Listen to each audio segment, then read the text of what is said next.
Bismillahirrahmanirrahim.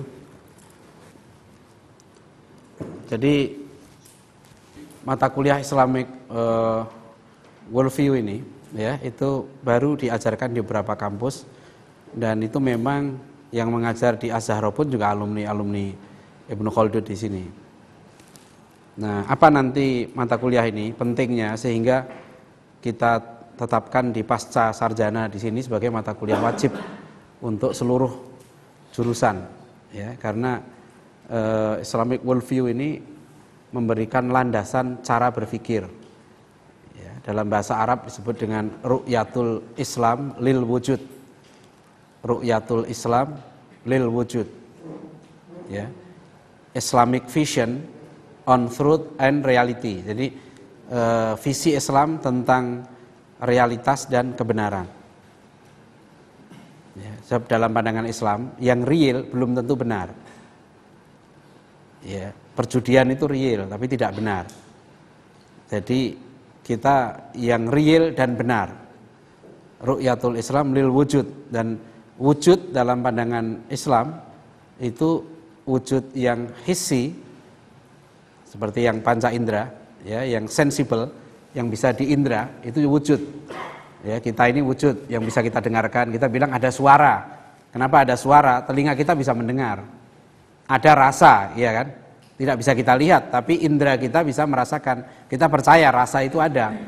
Gula itu manis, ada, ya, wujud. Itu sensible. Ya, bisa kita raba sesuatu itu. Tapi ada wujud yang ghairu mahsus. Ya, yang insensible, wujud yang tidak bisa diindra.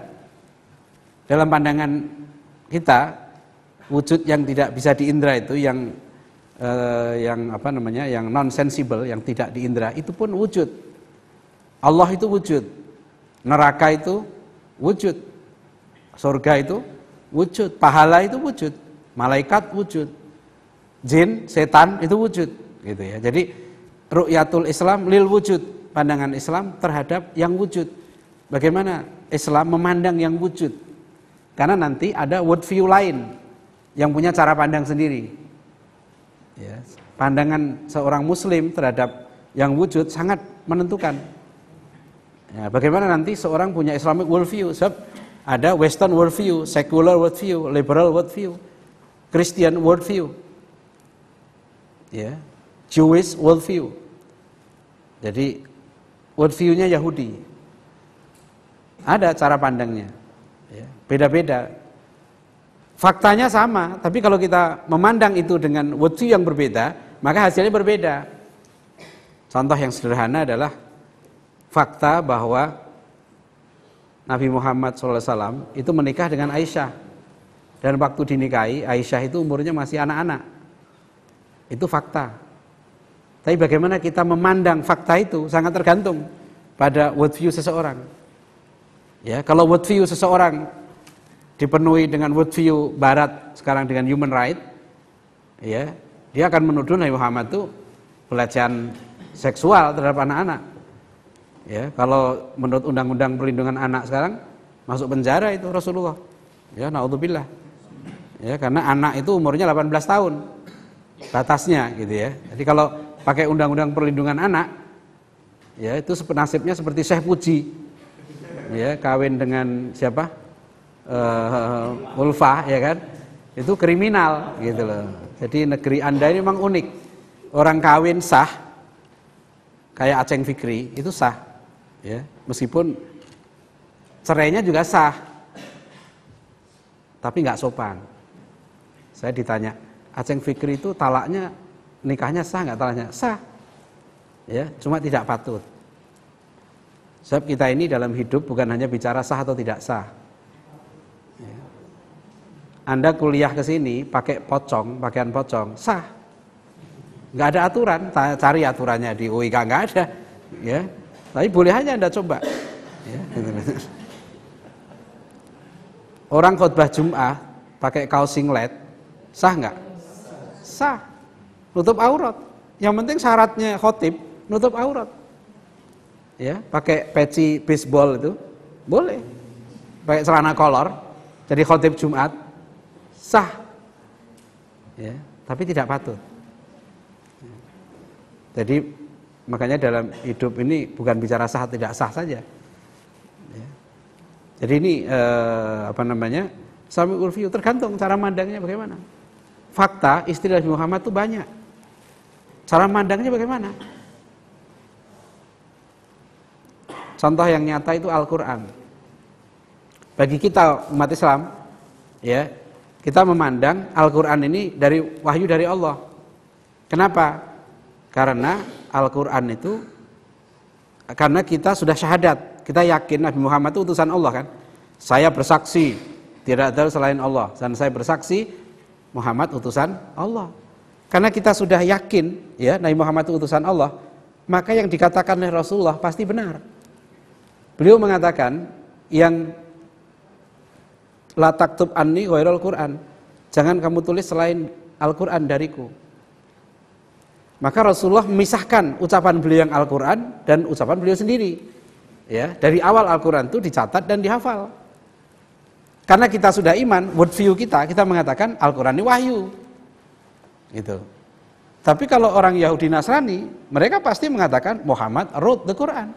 Muhammad menulis Quran. Pasti Muhammad bohong. Mereka tidak percaya Nabi Muhammad itu utusan Allah. Karena dia nggak percaya Nabi Muhammad utusan Allah, pasti dia mengatakan Muhammad itu bohong, ngaku-ngaku dapat wahyu. Jadi Quran ini pasti ditulis oleh Muhammad. Ya. Di kampus saya dulu di ISTAK di Kuala Lumpur, ada profesor dari Jerman, Profesor Hans Daiber. Dia ahli sejarah filsafat Islam. Prof Daiber ini namanya dia Kristen, ya. Dia orientalis, ramah orangnya. Tapi kalau dia ngajar tetap aja suatu ketika dia ngomong Muhammad wrote the Quran. Muhammad menulis Quran.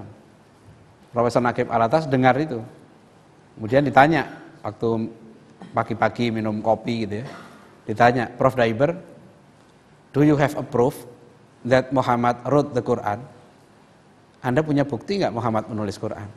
Kalau Anda mengatakan Muhammad menulis Quran, Anda kan sarjana. Anda punya bukti nggak? Ya. Nah, siapa? Prof Daiber ini nggak bisa bukti, nggak ada buktinya. Anda punya nggak Anda laporan, ya, orang-orang sekeliling Muhammad yang menceritakan bahwa Muhammad menulis Quran? Kalau Anda mengatakan menulis Quran itu buktinya apa? Maka Lut itu pergi ke sebuah goa dengan dua putrinya, dan di goa itulah terjadi perzinahan antara Lut dan dua putrinya. Dari perzinahan itu melahirkan cucu. Dari anak yang tua lahir cucu namanya Moab. Dari anak yang muda lahir cucu namanya Ben-Ami. Daud itu pezina juga dalam Bible. Dia berzina dengan istri panglima perangnya sendiri namanya Uria. Uria punya istri cantik namanya Batsheba. Ya. David itu di Bible istrinya 300, gundiknya 700. Masih berzina dengan Batsheba. Dengan Batsheba ini lahir anak namanya Solomon. Ini versi Bible, ya, versi Bible. Quran nggak ada cerita begini, ya, itu. Jadi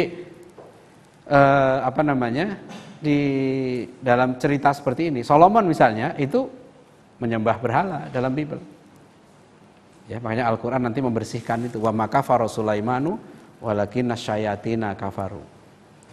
Jadi tergantung posisi Anda, world view Anda bagaimana melihat masalah. Fakta bisa sama, faktanya Quran, tapi cara melihatnya beda. Ya. Nah inilah yang world view ini menentukan. Dulu orang menyebut zaman 45 waktu perdebatan dasar negara, Bung Karno menyebut Pancasilanya sebagai Weltanschauung. Sebetulnya Pancasila itu salah satu kritik saya terhadap pengajaran Pancasila sekarang ini, Pancasila dijadikan sebagai pandangan hidup, tidak benar. Itu keliru.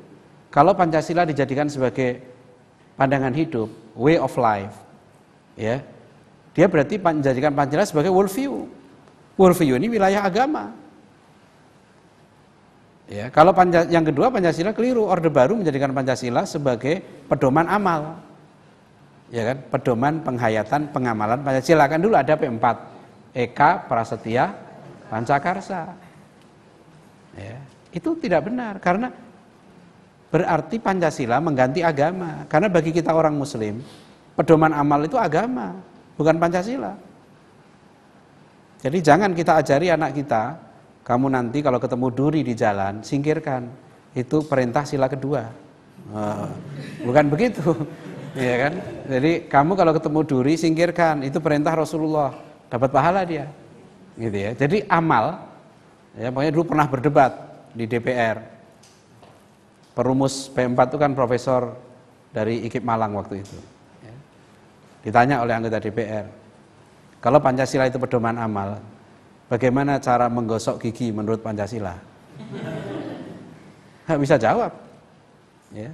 Pancasila bukan pedoman amal. Pancasila ini gentleman's agreement. Dia bagian dari konstitusi. Ya, jadi meskipun nanti Pancasila ini nanti salah satunya Pancasila adalah sebetulnya sangat diwarnai oleh worldview Islam. Karena banyaknya istilah-istilah kunci dalam Islam yang masuk dalam Pancasila. Ya. Jadi worldview itu begitu, tergantung Anda melihat bagaimana. Orang melihat faktanya ini daging, enak. Kalau worldview-nya sekuler, ya, liberal, dia tidak melihat macam-macam. Yang penting ini menguntungkan, kan gitu. Dia cara pandangnya adalah ini menguntungkan atau tidak. Ya. Dia nggak ingat bagaimana Tuhan mengatur masalah ini, nggak ada di situ. Yang penting menguntungkan tidak. Ya, saya lihat di TV fatwa MUI tentang bekicot, itu langsung ditanggapi negatif oleh orang. Jadi TV ini tidak TV yang menyiarkan itu ya, tidak melihat ini hal haram, tapi melihatnya adalah ini enak kok, ini menguntungkan kok, kenapa nggak boleh kan gitu. Ya, sekarang lagi rame mau revisi KUHP, ada pasal kumpul kebo. Gitu ya.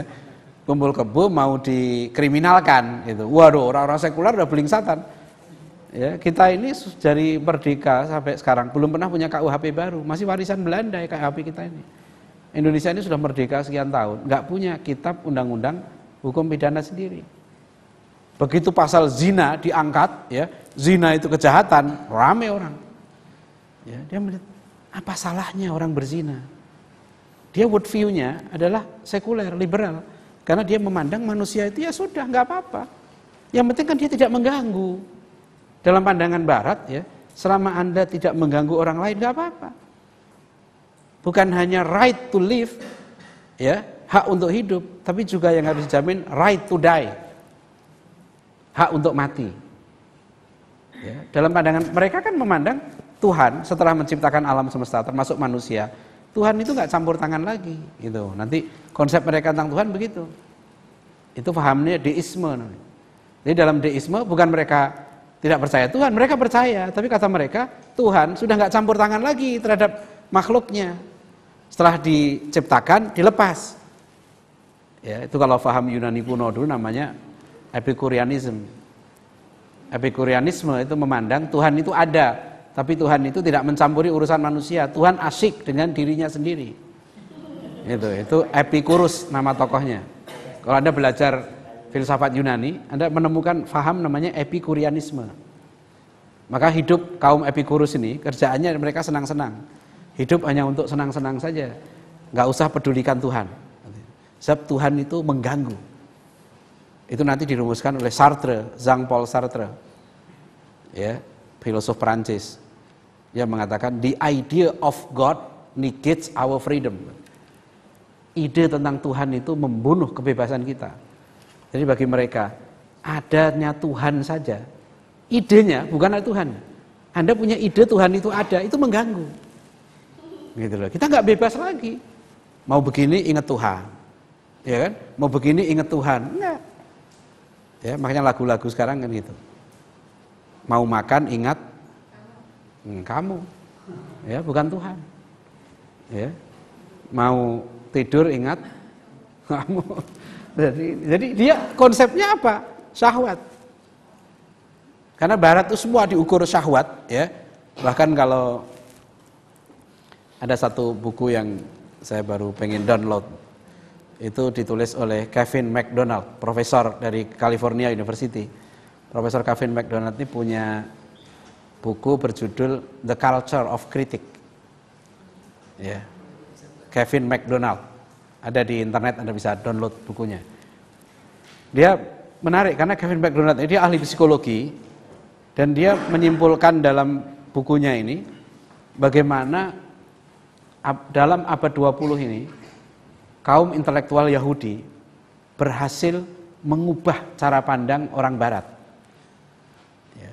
Dan bahkan kata dia menghancurkan dignity orang Barat.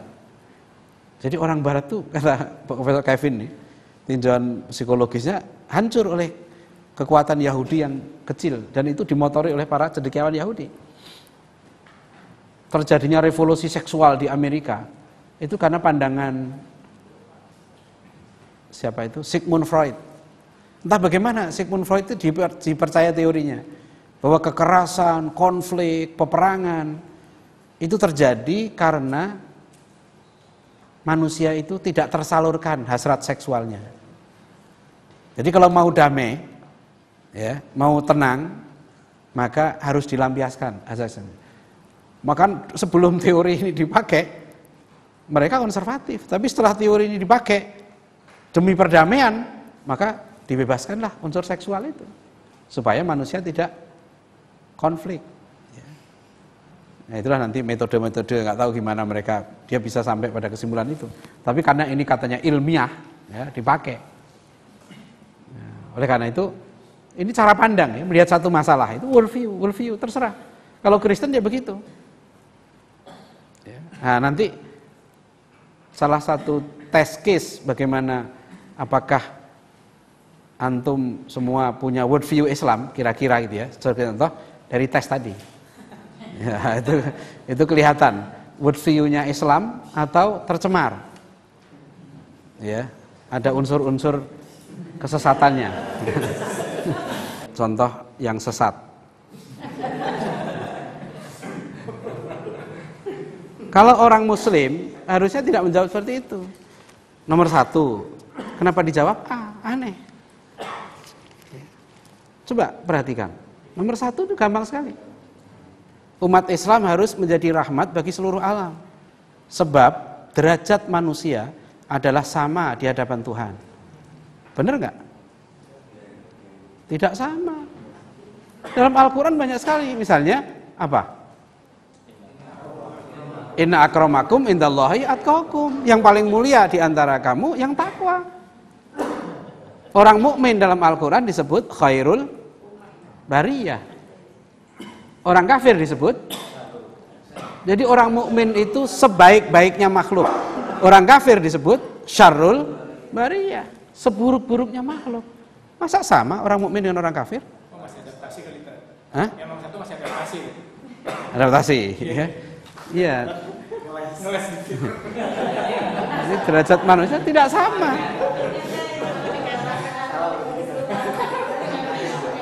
Kenapa? Iya, jangan dulu. Ini direkam ini soalnya. Gimana? Ah, nanti dulu. Ini cara pandang, ya. Kalau nanti soal kerukunan itu soal hubungan sosial. Tapi bagaimana kita memandang segala sesuatu?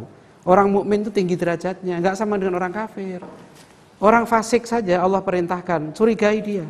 Idza ja'akum fasikun binaba'in fatabayyanu. Jadi cara kita memandang ini, makanya hati-hati belajar sosiologi.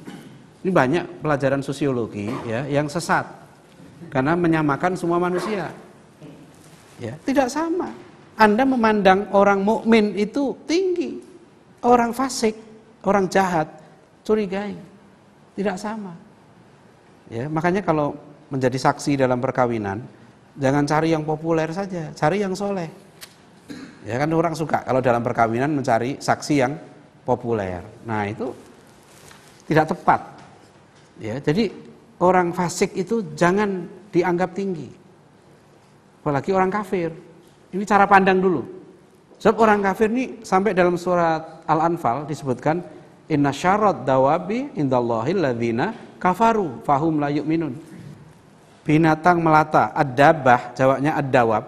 Itu asalnya binatang melata. Makanya kalau tank bahasa Arabnya kan dabbabah.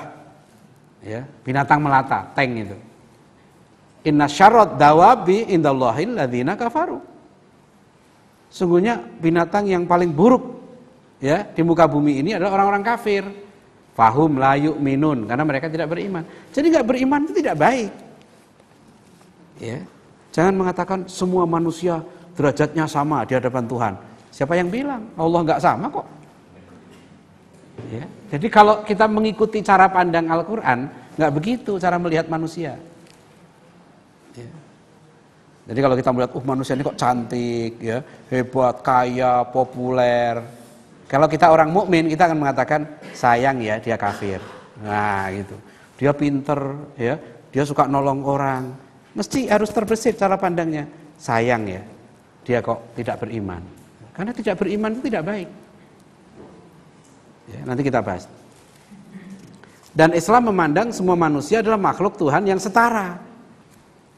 Sehingga tidak boleh membedakan manusia berdasarkan ras, bangsa, suku, atau agama. Itu juga tidak benar. Karena kita orang muslim membeda-bedakan manusia dengan dasar agama. Kita bedakan dong. Orang kafir tidak bisa dapat waris kok.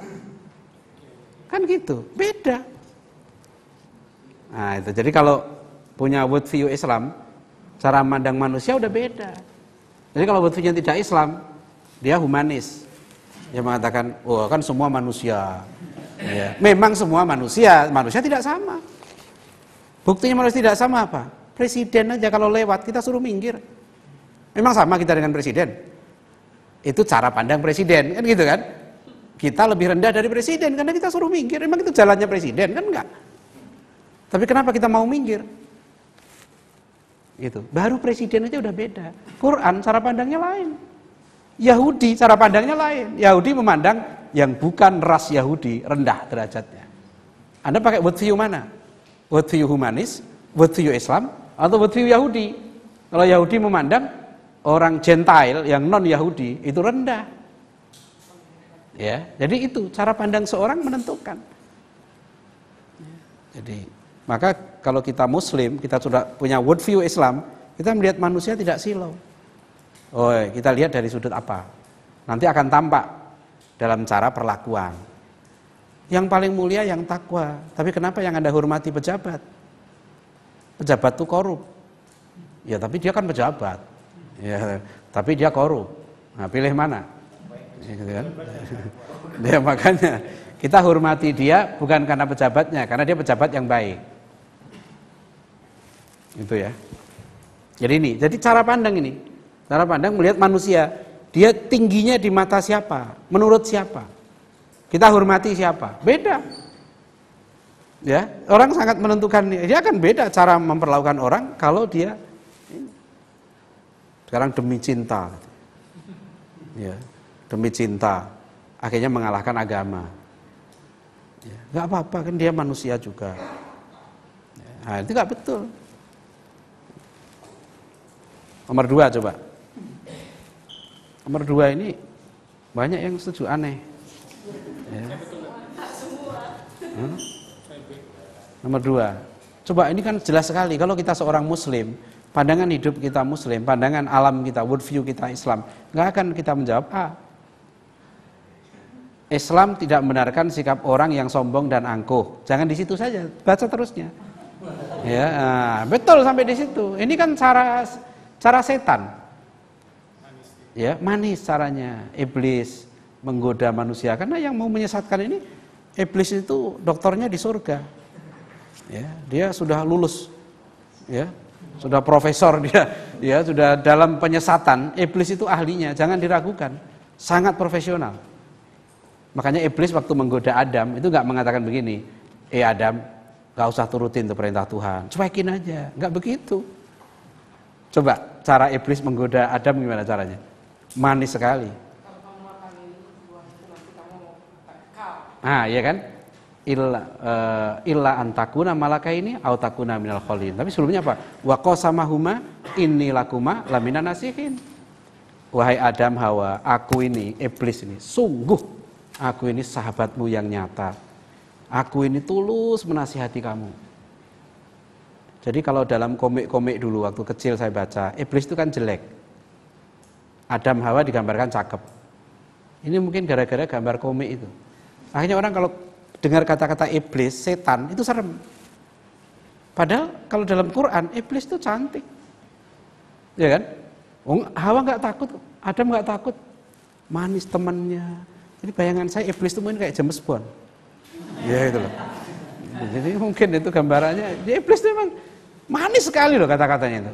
Setan itu zukhrufal qauli ghurura. Setan itu wa kadzalika ja'alna likulli nabiyyin aduwa, surat Al-An'am 112. Demikianlah kami jadikan musuh para nabi itu setan. Setan dari jenis manusia, setan dan jenis jin. Sayatinal insi wal jinni. Nah, kerjaan setan apa? Yuhi ba'dhum ila ba'din zukhrufal qauli ghurura. Setan-setan itu menyebarkan kata-kata yang indah, zukhrufal qaul. Katanya menawan, ya, ghurura untuk menipu manusia gitu loh. Jadi setan itu menipu. Jadi ini sebetulnya ini ilmunya setan saya pakai. Ya. Karena saya membaca ini banyak gitu ya. Buku-buku mereka, terbitan-terbitan di media massa. Saya udah edarin kuesioner ini, ribuan kuesioner sampai ke pesantren-pesantren. Ya Anda nggak masalah karena banyak yang seperti Anda juga. Ya, jadi ternyata memang luar biasa. Pernah di satu perguruan tinggi Islam, saya mengajar juga, saya tanya, Anda sudah pelajaran agama? Sudah. Sama, akhirnya jawabannya saya bundel, saya kirimkan ke rektornya. Ini problem cara berpikir ini. Ya. Jadi itu cara. Jadi hati-hati, makanya kalau orang ngomong ya itu dikritisi betul. Karena setan udah bersumpah. Sumpah akan menyesatkan manusia. Dengan apa? Kata-kata yang indah, yang manis. Kayak begini. Islam tidak membenarkan sikap orang yang sombong dan angkuh. Ya benar. Tapi dibelokkan kan. Yang merasa benar sendiri dengan pendapatnya. Oh nanti dulu. Kalau sampai di titik ini hati-hati. Kalau saya Islam, saya merasa benar sendiri agama saya, masa saya salah? Bukan saya sombong itu. Ya. Padahal di alam ini yang bersifat mutlak hanya Allah. Sedangkan manusia adalah makhluk yang relatif. Karena itu setiap pendapat manusia adalah relatif. Sehingga ia tidak boleh memutlakkan pendapatnya dengan menyalahkan atau menyesatkan orang lain. Hanya Allah yang tahu akan kebenaran yang hakiki. Manusia tidak tahu dengan pasti suatu kebenaran. Oh ini menyesatkan. Ya. Jadi sekalian, gini ini canggih ini ya. Ini namanya faham, ini namanya relativisme. Ya, faham ini namanya. Yang pertama tadi faham namanya humanisme sekuler. Jadi orang memandang semua manusia itu sama, apapun agamanya sama, itu humanisme sekuler. Kalau ini faham yang kedua namanya relativisme. Sampai Paus yang mundur kemarin ya, Paus Benediktus ke-16 itu punya program namanya Battling Dictatorship of Relativism. Memerangi faham relativisme. Saya punya buku Kristen yang khusus menjawab faham relativisme. Karena sekarang ini Barat ya, memang Barat itu kan relativisme. Paham mereka relativisme. Relativisme dalam nilai dan kebenaran. Apa yang dimaksud dengan relativisme? Relativisme adalah satu faham yang menyatakan bahwa knowledge, ilmu pengetahuan, truth, kebenaran, and morality are relative and not absolute.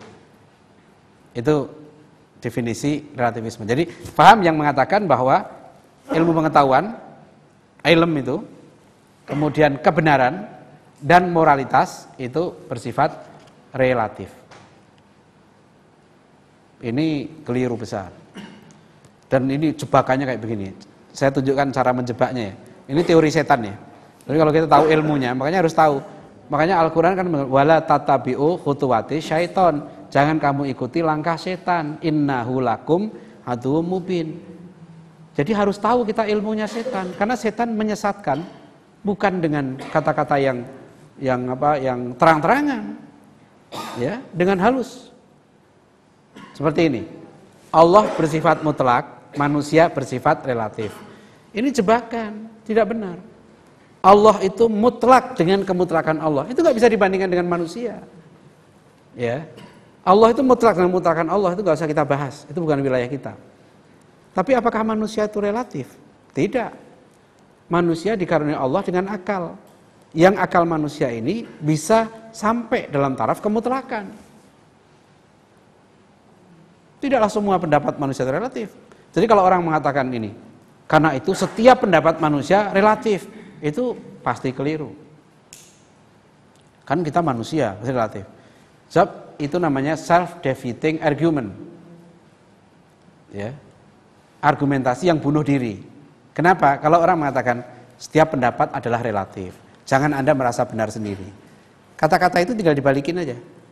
Berarti kan kata-kata Anda juga relatif. Anda juga manusia. Jadi pendapat yang mengatakan semua manusia relatif, berarti pendapat dia juga relatif, kan gitu. Berarti jangan dijadikan pedoman dong, Anda pendapat Anda juga relatif kok. Itu tidak benar. Dan orang tidak mungkin begitu. Pasti ya, di dunia ini tidak semua relatif, ada yang pasti. Saya sering tanya kalau Anda bilang relatif, ya, berarti ada yang belum nikah. Udah nikah semua? Siapa? Belum nikah? Jawabannya apa tadi? Nomor 2. Setuju? Nah, kalau semua manusia relatif, kalau nanti Anda ditanya sama calon mertua misalnya. Siapa nama antum tadi siapa? Arif. Arif tanya, Arif, menurut pendapat kamu, ya, ini calon mertua nih nanya sama kamu. Menurut pikiran kamu itu laki-laki itu mutlak atau relatif?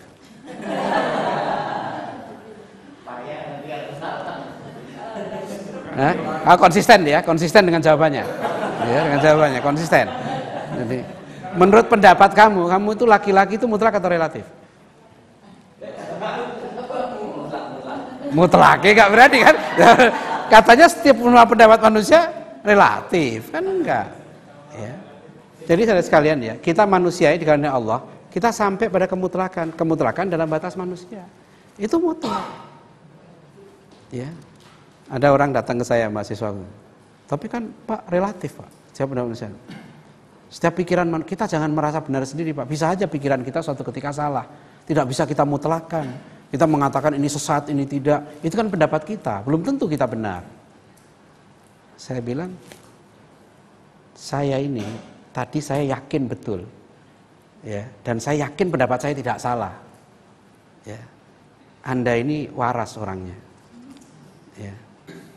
Tapi setelah Anda mengatakan saya tidak boleh meyakini pendapat saya jadi ragu-ragu. Ya. Sebetulnya Anda waras atau tidak? Kan katanya nggak boleh yakin, ya kan? Jangan merasa benar sendiri. Tadi saya yakin betul Anda itu normal, Anda tidak gila. Tapi kata menurut Anda sendiri, kita nggak boleh memutlakan pendapat kita. Jadi saya nggak bertanggung jawab begitu. Ya, berarti saya tidak yakin kalau Anda itu lo kan konsisten ya kan dengan pendapatnya dong. Anda konsisten nggak dengan pendapatnya? Kalau Anda konsisten bahwa Anda semua pendapat relatif dan jangan menyalahkan orang lain, Anda juga konsisten. Ya, saya juga nggak yakin Anda waras. Ya, ya kan boleh saja.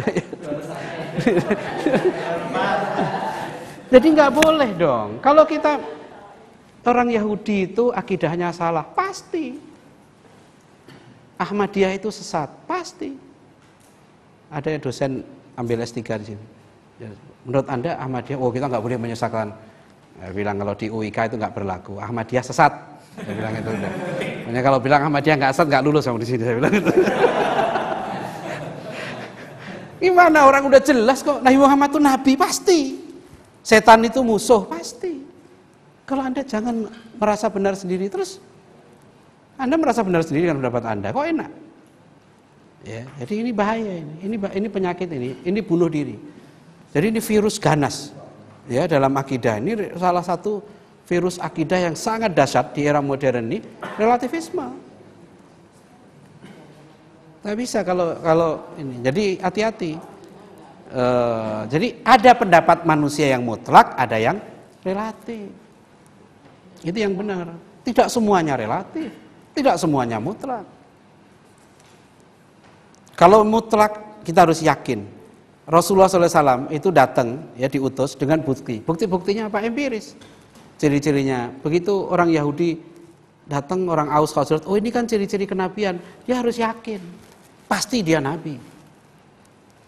Ya. Jadi kalau kita ragu-ragu, nah ini bahaya. Ya, justru di sini penyakit ini. Ini sebetulnya saudara sekalian ya, ini adalah pandangan yang sangat klasik. Ini faham ini berakar dari faham Sufastoia.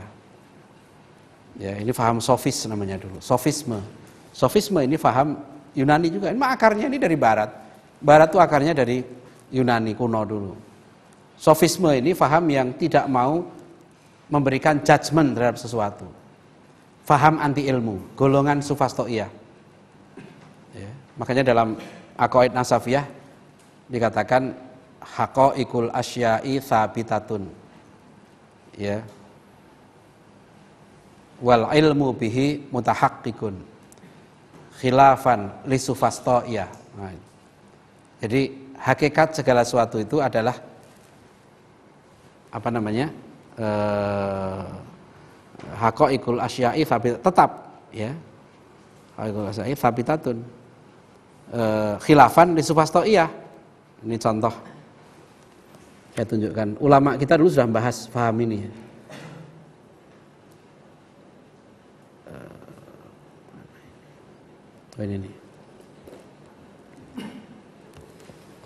Ini ada seorang ulama kita, Syekh Nuruddin Araniri, ya. Beliau meninggal 1658, sudah menulis kitab Durrul Faraid fi Bakhtil Aqaid. Dalam kitabnya beliau sudah ini asalnya huruf Arab Melayu ya, dilatinkan. Yang melatinkan kan orang Malaysia. Jadi begini. Kata segala orang yang beriktikad sebenarnya, hakikat segala sesuatu itu teguh jua. Artinya kebenaran segala sesuatu itu tetap dan teguh jua adanya. Dan pada pengetahuan akan dia sebenarnya. Artinya kita iktikadkan bahwa segala yang dilihat seperti langit dan bumi dan barang yang dalam keduanya itu yaitu jua pada penglihatan dan pada pengetahuan, demikianlah sama jua pada iktikad. Jadi kalau kita mengatakan ini babi, penglihatan kita babi, faktanya babi, maka kita harus mengiktikadkan ini babi. Ya, kalau orang sofis nggak begitu. Ya, sofis kaum Ainadiyah, sofis yang bandel, itu kisahnya dulu ada 2 orang pergi ke padang pasir. Dari kejauhan mereka melihat sebuah benda hitam. Yang satu mengatakan itu burung gagak. Satu lagi bilang bukan, itu kambing hitam. Didekatilah benda hitam itu. Setelah dekat terbang benda hitam itu. Nah, yang bilang burung gagak mengatakan, benar kan burung gagak? Ya, dia terbang. Yang bilang kambing hitam, dia bertahan. Tidak, meskipun dia terbang, tetap kambing. Ini namanya orang anidun, ainadiyah. Jadi degil. Kita nggak bisa. Ini kaum sofis. Orang sofis itu orang yang tidak memberikan judgement. Nggak ada ilmu. Jadi kalau kita begini tanya, gula rasanya apa? Cabai, pedas. Garam, asin. Madu, manis. Api, panas. Orang sofis nggak begitu. Kalau orang sofis, gula rasanya apa? Kata dia, tergantung. Bisa manis, bisa pahit, tergantung mulutnya. Kalau sakit, pahit. Kalau sehat, manis. Jadi dia tidak mengakui rasa gula itu manis. Ya. Tidak ada hakikat segala sesuatu tetap, tidak. Makanya orang sofis ini golongan anti ilmu. Sebab kalau kita tidak mengakui rasa gula itu manis, nggak ada ilmu resep. Kita menyusun taur 2 sendok gula, karena asumsinya gula itu manis. Ya, golongan sofis golongan anti ilmu. Dia nggak ada kepastian. Makanya kalau menghadapi orang sofis, ini nggak bisa pakai diskusi. Ya, kalau ditanya, menurut kamu cabai rasanya gimana? Dia bilang, oh nggak mesti. Ya, tergantung mulutnya. Nah, makanya nggak usah diajak diskusi, langsung ambil cabai, sambal masukkan ke mulutnya. Nah, menurut kamu gimana rasanya cabai? Gitu ya. Dia bilang tergantung, ya nggak apa-apa, rasain aja. Gitu. Ya. Rasanya api gimana? Oh nggak mesti. Tergantung kulitnya. Nah, langsung ambil api, colokin ke tubuhnya. Nah, gimana rasanya api? Oh, nggak mesti, nggak apa-apa. Ya, colokin aja. Ya, kalau ditempeleng rasanya gimana? Nggak mesti, ya, tempeleng aja gitu ya. Ini golongan sofis. Sofis itu nggak ada, dia nggak berikan judgement. Ya, makanya golongan dulu ini zaman Prasokrates, sofis ini. Nah, sekarang masuk sofisme ini sekarang canggih, termasuk ini. Sekarang sering sekali orang mengatakan jangan kita merasa benar sendiri. Ya. manusia kan relatif. Dalam hal apa? Kalau soal Nabi Muhammad itu utusan Allah, Nabi terakhir, saya benar sendiri memang. Yang nggak mengatakan Nabi Muhammad itu utusan Allah, sesat. Ya, ini jangan kena virus. Karena virus relativisme ini masuk. Ini worldview. Jadi bagaimana kita mampu menyeleksi faham-faham seperti ini? Ya. Nah, inilah yang disebut dengan Islamic worldview. Ya. Contoh kalau kita dari sudut Muslim nggak bisa menerima itu, kita mengkritik paham relativisme ini. Satu contoh lagi coba. Ya.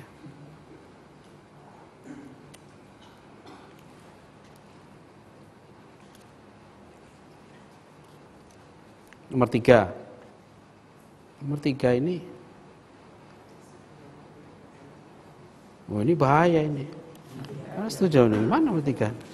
Ini coba bayangkan ya. Ada banyak yang setuju nih. Harus istighfar nih ya. Istighfar ini benar nih, istighfar. Coba bayangkan ya, sebagai perwujudan kasih sayangnya kepada umat manusia, maka Allah memberi karunia kepada semua manusia apapun agamanya, untuk mendapatkan pahala dari Allah selama mereka percaya kepada Allah dan beramal soleh, meskipun dia tidak mengakui kenabian Muhammad SAW. Coba bayangkan, kalau orang tidak mengakui kenabian Muhammad SAW, gimana bisa iman pada Allah? Dari mana dia bisa iman pada Allah? Di mana dia kenal Allah? Ya, nanti akan kita bahas dalam worldview, konsep Tuhan. Karena Allah tidak sama. Saya iman pada Tuhan. Maka syahadat kita, saya bersaksi tidak ada Tuhan selain Allah. Bukan saya bersaksi tidak ada Tuhan kecuali Tuhan. Ya, jadi tidak sembarangan. Kemudian beramal soleh. Kalau dia nggak iman sama Nabi Muhammad, gimana bisa beramal soleh? Ya, sederhana aja, nggak perlu terlalu pinter. Ya, ini nggak usah S2 ini harusnya. Ya. Jadi kalau orang nggak iman sama Nabi Muhammad, pasti dia nggak ngerti amal soleh. Ya. Orang Barat itu, Lady Gaga, tahu kan Lady Gaga?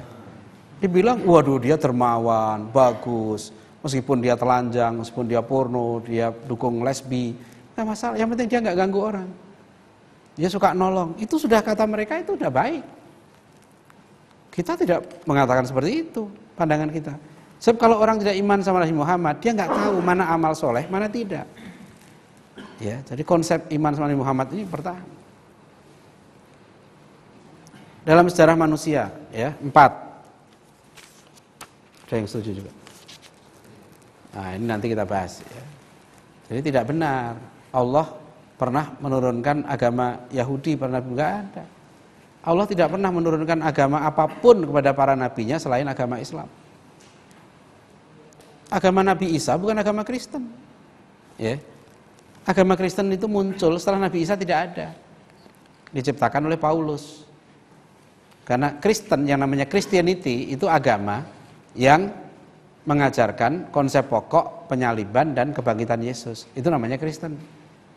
Makanya tidak ada agamanya Nabi Isa bukan agama Kristen. Ya, agama tauhid, agama Islam dalam arti umum. Saya cepatkan aja ya contoh-contoh ini. Nah, ini juga orang suka sekali ngomong ya.